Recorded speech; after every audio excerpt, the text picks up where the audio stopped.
Rowdy sheeter ಬಿಕ್ಲು ಕೊಲೆಗೆ ಅಸಲಿ ಕಾರಣ ಏನು? ಜಮೀನು ವಿಚಾರಕ್ಕೆ ಬಿಕ್ಲು ನೆತ್ತರು ಹರಿಸಿದ್ರ ಜದ್ದ ಗ್ಯಾಂಗ್.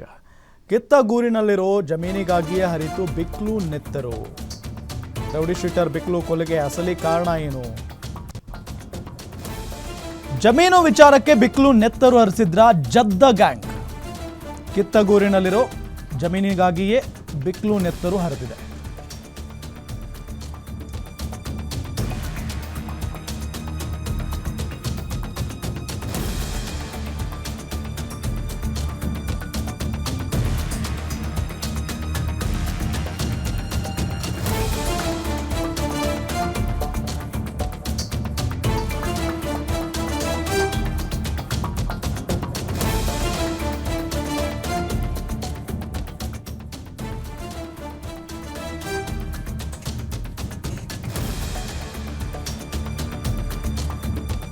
ಹತ್ಯೆ ಆಗುತ್ತೆ. ಹತ್ಯೆ ಆದ ನಂತರ ಇದಕ್ಕೆ ಕಾರಣ ಏನು? ಅಂಥ ದ್ವೇಷ ಏನಿತ್ತು? ಸೊ ಇದರಲ್ಲಿ ದೊಡ್ಡ ದೊಡ್ಡವರ ಹೆಸರುಗಳು ಕೂಡ ಕೇಳಿ ಬರ್ತಾ ಇದ್ದಾವೆ. ಬಹಳ ಪ್ರಮುಖವಾಗಿ ಮಾಜಿ ಸಚಿವ ಭೈರತಿ ಬಸವರಾಜ್ ಅವರ ಹೆಸರು ಕೂಡ ಇದೆ. ಸೊ ಜಗದೀಶ್ ಹೆಸರು ಕೂಡ ಇದೆ. ಅಂದ್ರೆ ಭೈರತಿ ಬಸವರಾಜ್ ಅವರ ಜೊತೆಗೆ ಯಾವಾಗಲೂ ಕೂಡ ಇರುವಂತ ವ್ಯಕ್ತಿ. ಸೊ ಹಾಗಾದ್ರೆ ಇದಕ್ಕೆ ಅಸಲಿ ಕಾರಣ ಏನು? 1.5 ಎಕರೆ ಜಮೀನಿಗೆ ಒಟ್ಟು 3 ಮಾಲೀಕರಿದ್ದಾರೆ. ನದಾಫ್ ಎಂಬಾತನ ಬಳಿ ಅಗ್ರಿಮೆಂಟ್ ಹಾಕಿಸಿಕೊಂಡಿದ್ದ ಬಿಕ್ಲು ಶಿವ, ಮತ್ತೊಬ್ಬ ಮಾಲೀಕನಿಂದ ಅಗ್ರಿಮೆಂಟ್ ಹಾಕಿಸಿಕೊಂಡಿದ್ದ ರವಿ ಎಂಬಾತನ ಬೆನ್ನಿಗೆ ನಿಂತಿದ್ದ ಜಗದೀಶ್ ಅಲಿಯಾಸ್ ಜಗ್ಗ, ಆಪ್ತ ಕಿರಣ್. ಇನ್ನೊಬ್ಬ ಮಾಲೀಕ ಇದನ್ನಲ್ಲ ರವಿ, ಅವರ ಬೆನ್ನಿಗೆ ಜಗದೀಶ್ ಅಲಿಯಾಸ್ ಜಗ್ಗ ಮತ್ತು ಅವರ ಆಪ್ತ ಕಿರಣ್ ನಿಂತ್ಕೊಂಡಿದ್ರು. ಆ ಜಮೀನಿಗಾಗಿ ಕಿರಣ್ ಮತ್ತು ಬಿಕ್ಲು ಶಿವನ ಮಧ್ಯೆ ಗಲಾಟೆ ಆಗಿತ್ತು. ಇಡೀ ಜಮೀನಿಗೆ ಕಾಂಪೌಂಡ್ ಹಾಕಿಸ್ಕೊಂಡಿದ್ದ ರವಿ, ಆ ಕಾಂಪೌಂಡ್ ಧ್ವಂಸಗೊಳಿಸಿದ್ದ ರೌಡಿ ಶೀಟರ್ ಬಿಕ್ಲು ಶಿವ. ಅದು ಹೆಂಗೆ ಹಾಕ್ತೀರಾ ನೋಡೇ ಬಿಡ್ತೀನಿ ಅಂತ ಹೇಳಿ ರೌಡಿ ಶೀಟರ್, ಈಗ ಹತ್ಯೆ ಆಗಿದಾನಲ್ಲ ಬಿಕ್ಲು ಶಿವ, ಆತ ಆ ಕಾಂಪೌಂಡ್ ಅನ್ನ ಧ್ವಂಸ ಮಾಡಿಬಿಟ್ಟಿದ್ದ. ಈ ವೇಳೆ ನಮ್ಮ ಏರಿಯಾಗೆ ಬಂದು ಕಿರಿಕ್ ಮಾಡ್ತಾ ಇದ್ದಾನೆ ಅಂತ ಕಿರಣ್ ಗರಂ ಆಗ್ಬಿಟ್ಟಿದ್ದ. ಆಗ ಬರಬೇಡ ಅನ್ನೋಕೆ ನೀನ್ ಯಾರೋ ಅಂತ ಬಿಕ್ಲು ಶಿವ ಕೇಳಿದ್ದ. ನಮ್ಮ ಏರಿಯಾಗೆ ಬಂದು ರೌಡಿಸಮ್ ಮಾಡ್ತೀಯ ನೀನು ಅಂತ ಹೇಳಿ ಕಿರಣ್ ಕೇಳಿದಾಗ, ಅದನ್ನು ಕೇಳಕ್ಕೆ ನೀನು ಯಾರೋ ಅಂತ ಹೇಳಿ ಬಿಕ್ಲು ಶಿವ ಕೇಳಿದ್ದ. ಅಲ್ಲದೆ ಬಿಕ್ಲು ಶಿವ ನನ್ನ ಹತ್ಯೆ ಮಾಡ್ತಾನೆ ಅಂತ ಕಿರಣ್ ಹೆದರಿಬಿಟ್ಟಿದ್ದ. ಇದರಿಂದ ಬಿಕ್ಲು ಶಿವನನ್ನೇ ಹತ್ಯೆ ಮಾಡಿದ್ದಾರೆ ಜಗ್ಗನ ಬಾಮೈದ ಕಿರಣ್ ಅಂತ ಹೇಳಿ ಇಲ್ಲಿ ಬಹಳ ಸ್ಪಷ್ಟವಾಗಿ ಗೊತ್ತಾಗ್ತಾ ಇರುವಂಥ ಸಂಗತಿ. ಇದೇ ಅಸಲಿ ಕಾರಣ ಈ ಒಂದು ಕೊಲೆಗೆ. ಬೆಂಗಳೂರಿನ ಜನರನ್ನ ನಡಗಿಸಿಬಿಟ್ಟಿತ್ತು ಈ ಒಂದು ಕೊಲೆ. ಬರ್ಬರವಾಗಿ ಕೊಚ್ಚಿ ಕೊಂದು ಹಾಕಿದ್ರು. ಆ ದೃಶ್ಯವನ್ನು ನಿಮಗೆ ಸ್ಕ್ರೀನ್ನಲ್ಲಿ ತೋರಿಸ್ತಾ ಇದ್ದೀವಿ ನಾವು. ಸೊ ಕೊಲೆಯಾದಂಥ ವ್ಯಕ್ತಿ ರೌಡಿ ಶೀಟರ್ ಬಿಕ್ಲು ಶಿವ, ಆತನನ್ನು ಕೂಡ ಗಮನಿಸಬಹುದು. ಸೊ ಮತ್ತೊಂದು ಕಡೆ ಭೈರತಿ ಬಸವರಾಜ್ ಜೊತೆಗೆ ಜಗದೀಶ್. ಭೈರತಿ ಬಸವರಾಜ್ ಅವರ ಜೊತೆಗೇನೆ ಯಾವಾಗಲೂ ಕಾಣಿಸ್ಕೊಳ್ಳುವಂಥ ವ್ಯಕ್ತಿ ಜಗದೀಶ್. ರಿಯಲ್ ಎಸ್ಟೇಟ್ ವಿಚಾರ ಬಂತು ಅಂತ ಅಂದರೆ ಜಗದೀಶ್ ನೋಡ್ಕೊಳ್ತಾ ಇದ್ರು ಎಲ್ಲ ವಿಚಾರವನ್ನ. ಈಗ ಬಿಕ್ಲು ಶಿವನನ್ನ ಹೊಡೆದು ಹಾಕಿರೋದು ಬೇರೆ ಯಾರೂ ಅಲ್ಲ, ಈ A1 ಆರೋಪಿ ಜಗದೀಶ್ ಇದಾರಲ್ಲ, ಅವರ ಬಾಮೈದ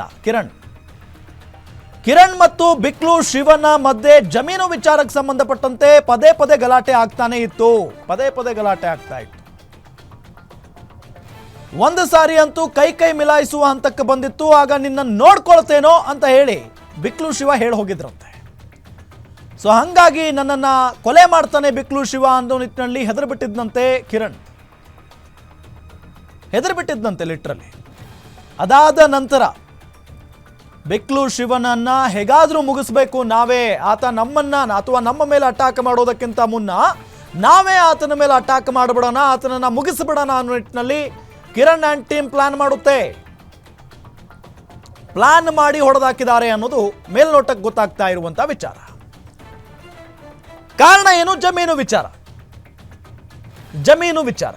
1.5 ಎಕರೆ ಜಮೀನಿಗೆ ಒಟ್ಟು 3 ಮಾಲೀಕರು. ಸೊ ಇದು ಕೇವಲ 1.5 ಎಕರೆ ಜಮೀನಿಗೋಸ್ಕರ ಆಗಿರುವಂತಹ ಹತ್ಯೆ. ಇದು ಡೀಟೇಲ್ಸ್ ಕೊಡ್ತಾರೆ ಅಜಯ್ ಕುಮಾರ್, ನಮ್ಮ ಸೀನಿಯರ್ ಕ್ರೈಮ್ ರಿಪೋರ್ಟರ್ ಸಂಪರ್ಕದಲ್ಲಿದ್ದಾರೆ. ಅಜಯ್ ಕುಮಾರ್, ನಿಜಕ್ಕೂ ಆಶ್ಚರ್ಯ ಆಗ್ತಾ ಇದೆ. ಕೇವಲ 1.5 ಎಕರೆ ಜಮೀನಿಗೆ ಒಬ್ಬ ವ್ಯಕ್ತಿಯನ್ನ ಇಷ್ಟು ಬರ್ಬರವಾಗಿ ಕೊಲೆ ಮಾಡೋದಾ? ಖಂಡಿತವಾಗ್ಲೂ ರಾಮ್, ಏನಂದ್ರೆ ಈ 1 ಎಕರೆ ಜಮೀನೇನಿದೆ ಅದು ಸಾಕಷ್ಟು ಬೆಲೆ ಬಾಳತ್ತೆ ಅಂತ ಹೇಳಿ ಕೂಡ ಈಗಾಗಲೇ ಗೊತ್ತಾಗ್ತಿರುವಂತದ್ದು. ಕಿಟ್ಗಾನೂರು ಅಂತ ಹೇಳಿ ಈಗಾಗಲೇ ಒಂದು ಪ್ರದೇಶ ಇರುವಂತದ್ದು, ಅಲ್ಲಿ 1 ಎಕರೆ ಜಮೀನು ಕೋಟ್ಯಾಂತರ ರೂಪಾಯಿ ಬೆಲೆ ಬಾಳತ್ತೆ. ಸೊ ಹೀಗಾಗಿ ಆ ಒಂದು ಜಮೀನಿಗೂ ಕೂಡ ಮೊದಲೇ ಲಿಟಿಗೇಷನ್ ಇರುತ್ತೆ. ಅದಕ್ಕೇನೆ 2-3 ಜನರು ಅಲ್ಲಿ ಒಂದ್ ರೀತಿಯಾಗಿ ಹೊಡೆದಾಡ್ತಿರ್ತಾರೆ, ಏನೋ ಅಲ್ಲಿ ಮಾಲೀಕರು ಇರ್ತಾರೆ ಅಂತ ಹೇಳಿ ಗೊತ್ತಾಗಿರುವಂತದ್ದು. ಅದ ವಿಚಾರವಾಗಿ ಈತ ಬಿಕ್ಲ ಶಿವ ಏನಿದ್ದಾನೆ ಈತ ಕೂಡ ಎಂಟ್ರಿ ಆಗಿರ್ತಾನೆ. ಇನ್ನು ಆ ಕಡೆಯಿಂದ ಹೇಳಿ ರವಿ ಅಂತ ಏನಿರ್ತಾರೆ ಅವರು ಕೂಡ ಎಂಟ್ರಿ ಆಗಿರ್ತಾರೆ. ಆದ್ರೆ ಇಲ್ಲಿ ರವಿಗೆ ಅಷ್ಟೋಗಿ ಏನೋ ಯಾವುದೇ ರೀತಿಯಾದಂತಹ ಬ್ಯಾಕ್ ಎಂಡ್ ಸಪೋರ್ಟ್ ಇರಲಿಲ್ಲ. ಸೊ ಹೀಗಾಗಿ ರವಿಗೆ ಅಲ್ಲಿ ಇದ್ದಂತಹ ಏನು ಈತ ಜಗ್ಗ ಏನಿರ್ತಾನೆ, ಜಗ್ಗ ಮತ್ತೆ ಕಿರಣ್ ಏನಿರ್ತಾರೆ ಅವರಲ್ಲಿ ಸಪೋರ್ಟ್ ಆಗಿ ನಿಂತಿರ್ತಾರೆ. ಸೊ ಹೀಗಾಗಿ ಈತನ ಫೇಸ್ ಮಾಡೋದಕ್ಕೋಸ್ಕರ ಅವರಿಬ್ರು ಬಂದು ಇಲ್ಲಿ ನೀನ್ ಯಾಕೆ ನಮ್ಮ ಏರಿಯಾದಲ್ಲಿ ಬಂದು ರಿಯಲ್ ಎಸ್ಟೇಟ್ ಮಾಡ್ತೀಯಾ, ನಿಮ್ಮ ಏರಿಯಾದಲ್ಲಿ ನೀನ್ ಮಾಡ್ಕೋ, ಇಲ್ಲಿಗೆಲ್ಲ ಬಂದ್ ನೀನ್ ಮಾಡ್ತೀಯಲ್ಲ ಅಂತ ಹೇಳಿ ಒಂದೇ ಸಮನೆ ಅವ್ರ ಜೊತೆ ಜಗಳ ಆಗತ್ತೆ. ಆ ನಂತರ ಆ ಒಂದು ಜಗಳ ತಾರಕಕ್ಕೆ ಇರತ್ತೆ. ಪ್ರತಿ ಸಲನೂ ಇದೇ ರೀತಿಯಾಗಿ ರಿಯಲ್ ಎಸ್ಟೇಟ್ ವಿಚಾರವಾಗಿ ಇವ್ರ ಜೊತೆ ಯಾವಾಗೂ ಕೂಡ ಕ್ಲಾಶ್ ಆಗ್ತಾ ಇರತ್ತೆ. ಆ ಒಂದು ವಿಡಿಯೋ ಕೂಡ ಈಗ ಏನು ವೈರಲ್ ಆಗಿದೆ, ಅಲ್ಲಿ ಎಲ್ಲಿ ಆವಾಜ್ ಆಗ್ತಾರೋ ಏನು ಕಿರಣ್ ಮತ್ತೆ ಈತ ಮಾತಾಡಿರುವಂತದ್ದು. ಆ ಒಂದು ವಿಡಿಯೋ ಆದ ನಂತರದಲ್ಲೇ ಶಿವು ಹೋಗಿ ಇಲ್ಲಿ ಕಂಪ್ಲೇಂಟ್ ಅನ್ನು ಕೂಡ ಕೊಟ್ಟಿರ್ತಾನೆ ಭಾರತೀಯ ನಗರದಲ್ಲಿ, ನನಗೆ ಈ ರೀತಿಯಾದಂತ ಜೀವದ ಬಗ್ಗೆ ಥ್ರೆಟ್ ಇದೆ ಅಂತ ಹೇಳಿ. ಸೊ ಇವಾಗ ಆ ಒಂದು ವಿಚಾರವಾಗಿ ಕೂಡ ಕಂಪ್ಲೇಂಟ್ ರೈಸ್ ಆಗತ್ತೆ, FIR ಕೂಡ ಆಗತ್ತೆ.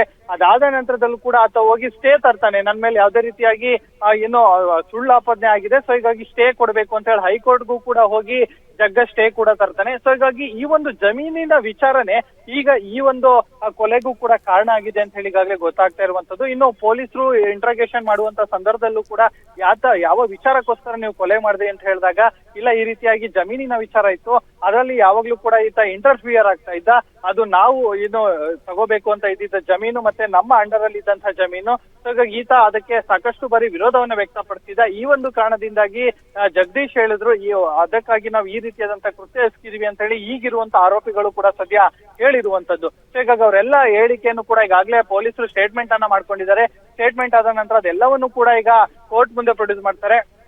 ಇವರನ್ನು ಕೂಡ ಕೋರ್ಟ್ ಮುಂದೆ ಪ್ರೊಡ್ಯೂಸ್ ಮಾಡಿ ನಂತರ ಕಸ್ಟಡಿಗೆ ತಗೊಳ್ತಾರೆ. ಕಸ್ಟಡಿಗೆ ತಗೊಂಡ ನಂತರದಲ್ಲಿ ಇನ್ನೂ ಸಾಕಷ್ಟು ವಿಚಾರಗಳು ಕೂಡ ಹೊರತೆಗೆಸೋದು ಬಾಕಿ ಇದೆ. ಸೊ ಹೀಗಾಗಿ ಪೊಲೀಸರ ಸ್ಟೈಲ್ ಅಲ್ಲೇ ಒಂದ್ ರೀತಿಯಾದಂತಹ ಏನು ಕ್ವಶನ್ಸ್ ಗಳನ್ನು ಕೂಡ ಕೇಳ್ತಾರೆ. ಅವರದ್ದೇ ರೀತಿಯಾದಂತಹ ಸ್ಟೈಲ್ ಅಲ್ಲಿ ಅವರಿಗೆ ಬಾಯಿ ಬಿಡಿಸುವಂತ ಕೆಲಸ ಪೊಲೀಸರು ಮಾಡ್ತಾರೆ. ಈಗ ಏನೇನು ಕೆಲವೇ ಕ್ಷಣಗಳಲ್ಲೂ ಕೂಡ ಅವರೆಲ್ಲರನ್ನು ಕೂಡ ಈಗ ಕೋರ್ಟ್ ಮುಂದೆ ಹಾಜರುಪಡಿಸಿ ಆನಂತರ ಕಸ್ಟಡಿಗೆ ತಗೊಳ್ಳುವಂತ ಎಲ್ಲ ಸಾಧ್ಯತೆಗಳು ಕೂಡ ಹೆಚ್ಚಿದೆ ಅಂತ ಹೇಳ್ಬೋದು Ram. Okay, thank you Ajay ತಮ್ಮೆಲ್ಲ ಮಾಹಿತಿಗಾಗಿ.